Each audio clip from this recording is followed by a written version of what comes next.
उज्जवल Bharat news crime special report पर आप सभी का स्वागत है। વલસાડ જિલ્લાના કપડા પોલીસ વિસ્તારના ચાઉસાળા ગામ ત્યાંના દેવળ ફળિયામાં એક મહિલાના મર્ડરનો બનાવ બનેલો છે। ગઈકાલે 13મી તારીખના રોજ આ બનાવ બનેલો છે। બનાવની હકીકત વાત કરીએ તો શુક્રીબેન કાશુભાઈ પાલવા એમનું મર્ડર એમના જ સાવકા દીકરા ભગુ રૂપે ભગવાન કાશુભાઈ પાલવા દ્વારા કરવામાં આવ્યું છે। જો કારણ જોવા જઈએ તો ભગુભાઈ કાશુભાઈ પાલવા એ લાંબા સમયથી કોવિડ ટાઈમ પછીથી બેકાર ફરી રહ્યો છે। ઘરમાં કોઈપણ પ્રકારનું આર્થિક એની મદદ હોતી નથી, એના કારણે વારંવાર એને એની પત્ની સાથે, એની સગીમાં અને એની સાવકીમાં સાથે ઝઘડા થતા હોય છે।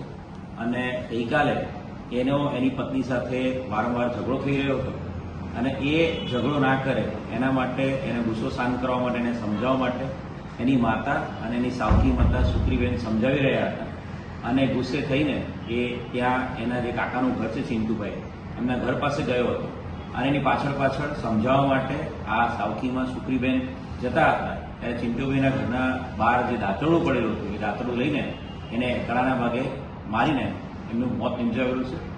બનાવ બનતાની સાથે વિસ્તારમાં આઉટપોસ્ટના જે જમાદાર હતા એ પેટ્રોલિંગમાં હતા અને તાત્કાલિક બનાવવાળા સ્થળે પહોંચી ગયા હતા અને આરોપી ભાગી જાય પહેલા જ આરોપીને પકડી પાડ્યો હતો અને સાથે સાથે બનાવમાં જે વપરાયેલ હથિયાર છે દાંતરડું એને પણ કબજે કરવામાં આવ્યું છે।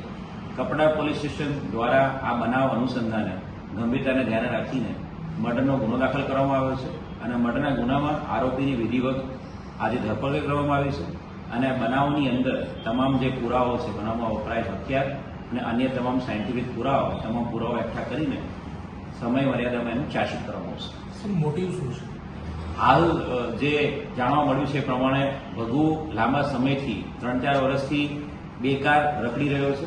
ઘરમાં કોઈ પણ પ્રકારની એની આર્થિક મદદ નથી, પત્ની એના કારણે કંટાળી ગઈ છે અને વારંવાર ઘરમાં આ બાબતે ઝઘડા થતા હતા કેમ કે ઘરમાં આવક માટેનું કોઈ પણ પ્રકારનું આવક અર્જન એ કરી નહોતો રહ્યો અને ગઈકાલે પણ એના કારણે જ એ લોકોનો ઝઘડાની શરૂઆત થઈ હતી અને ઝઘડા દરમિયાન એની પત્ની સાથે વધુ ઝઘડે નહીં એના માટે એના માતા એને રોકવા ગયા હતા સાવકીમાં અને એ સાવકીમાં જ્યારે રોકવા ગયા ત્યારે ગુસ્સામાં એણે જે દાંતરડું પડી રહ્યું હતું ઘરના ઓટાની બહાર એનાથી એનું ગળું કાપ્યું।